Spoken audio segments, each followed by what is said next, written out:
పగిలే రాళ్ళని పునాది చేసి ఎదగాలని, తరిమే వాళ్ళని హితులుగా తలచి ముందుకెళ్ళాలని,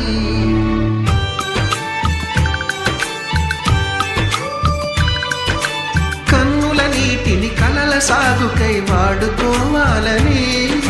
కాచే నిప్పుని ప్రమిదగా మలచి కాంతి పంచాలని, గుండెతో ధైర్యం చెప్పెను, చూపుతో మార్గం చెప్పెను, అడుగుతో గమ్యం చెప్పెను, నేనున్నానని నేనున్నానని, నీకేం కాదని, నిన్నటి రాతని మార్చేస్తానని.